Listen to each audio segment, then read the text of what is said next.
Joining us now in the studio for more on the worsening insecurity in Nigeria is the former director of the Department of State Service, Mike Ejiofor. Thank you so much. Good to see you on Newsnight. You listened to our chat with Sheikh Gumi there, and he continues to emphasize the need to apply the non-kinetic approach, saying that is the best way forward. Well, do you agree? Applying non-kinetic, you should be able to identify the people you are talking with. Right. He has said some of the leaders are known. And if they are known, they must have aims and objectives. What do they want before you start negotiating? So it's neither here nor there. There's no way you can begin to negotiate with people who have no aims, no demands. It's a contradiction. And I don't think government can continue to negotiate with people who have no aims, they have no demands. And like he said, the government has come out. The federal government, the president yesterday did say that no dime will be paid. And that one too has its own implications, which we might not begin to analyze here. Okay. But I can tell you that there's a proverb in my place that when a blind man tells you he wants to stone you, he's either holding the stone in his hand or is matching it on his leg. Right. So I believe that the president has some other strategies before coming out from this directive. You know, well, it's always a good thing to get to hear African proverb, deep and very meaningful. But quickly now, these are children, and I said to Sheikh Gumi, these are children, and we must be very careful how we toy with lives. And we don't seem to know these people. That's what I'm getting from you. But for Sheikh Gumi, he says, well, they know some of the leaders, and someone had even written a book. So for intelligence officers with such statements, shouldn't we by now be speaking to these leaders that they say they know by names and perhaps faces to see if they can talk to the foot soldiers and let the conversation begin? Well, you see, like one of the sources of information, which of course we process into intelligence, is television. And you don't give intelligence on television. You can pass information on television. I'm happy Sheikh Gumi is a retired military person. He knows the right channel to follow if he means well to assist the government. You remember that people who have been involved in helping security agencies only to turn around that they are the culprits themselves.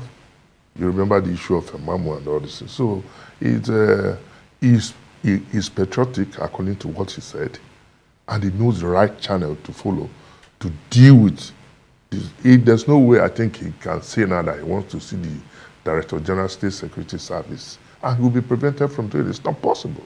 So if he has such information.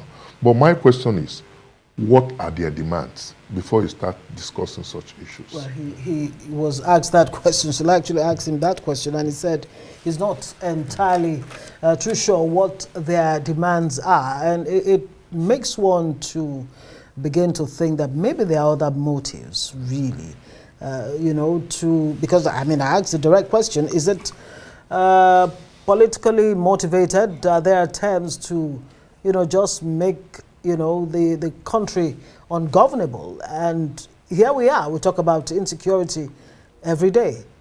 Are these terrorists winning? Are they, I mean, the First Lady said we're at war.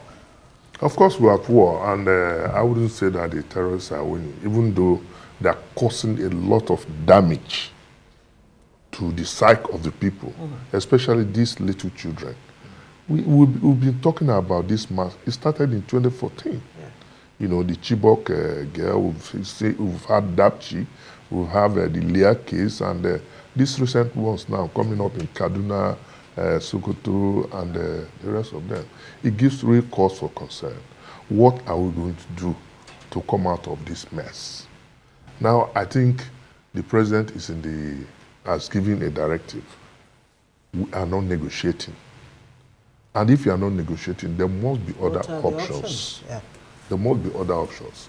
I think if I can read the president's mind, there was a statement equally issued yesterday. Maybe we were looking for foreign assistance to help. I think that will equally help. And if you recall that one American was kidnapped in Niger and brought to Nigeria, America deployed all they had and they showed the early and safe release of it without hurting anybody, even killing the bandits. So we need foreign assistance. Not only needing foreign assistance, we have local solutions equally in dealing with these problems. Some of these are aspiring youths. Some of them do produce drones and local solutions. But if you begin to wait for, I was watching the Minister of Federal Capital Territory this morning on his chat when he was talking of the president giving emergency procurement for equipment. And not only that, you have to wait bureaucracy, you have to wait for end user's license, you go to custom, you go to, all this is take time. These are not things to buy off the shelf. So why don't we look inwards? Only 2 days ago. Quickly, sorry, to cut your thoughts there. This idea of foreign help or aid in pushing back activities of terrorism, wouldn't it be, further complicated if foreigners do come in? I mean, where exactly, which country really has succeeded in pushing back on terrorism, where foreign help comes in? In the whole of the Sahel, some would tell you that France, France's intervention actually complicated the situation in the Sahel region. Yeah, you recall that towards the end of President Jonathan's tenure, some foreigners were brought in, and you recall when the election was postponed because they didn't have a conducive environment, and these people were brought in. So we shouldn't shy away from looking for foreign assistance. In addition to looking for foreigners, we have local solutions. I was at an exhibition 2 days ago, organized by Federal Ministry of Science and Technology. And what I saw there marveled me. You look at specially customized, designed motorcycles, electric vehicles, no noise, no sound, that our military, and it's even designed in military colors, that they can move into the forest without any sound, without anybody detecting that motorcycles are coming in. So why don't we look inwards and look at these our local solutions? Collaborate with all these inventors to see how we can. But I mean, we have a lot. You need to go to that place and see what is happening. We have a lot of ideas in this country. People are coming up with solutions because everybody's worried. There is no way we can move forward under this present chaotic security situation. And again, speaking of which, the media and politicians and individuals, leaders, are there things we say that may jeopardize the safety of captives? Of course, I have been trying to restrain myself from proffering some solutions. Like I said before, you don't offer intelligence on the full glare because everybody, the criminals, the bandits, the terrorists, they're also watching. They're looking at what you're doing. So I also urge the media to regulate, self-regulation of what they give out, because these people are equally watching.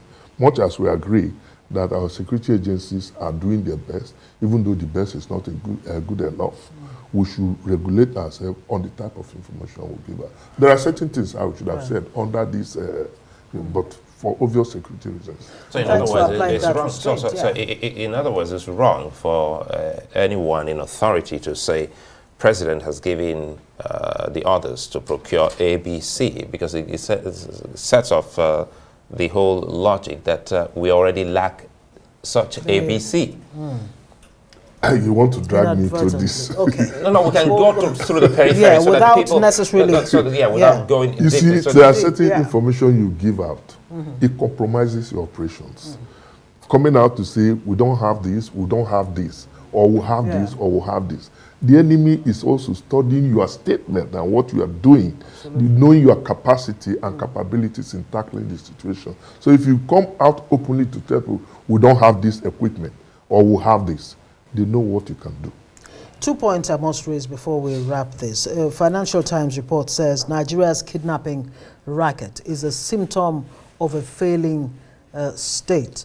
That's on the one hand. I'd like you to respond very quickly to that. And you heard the Sheikh there say, look, what business is it of the military to be involved in, this internal attempt to, secure Nigeria, internally? That's the job of the police.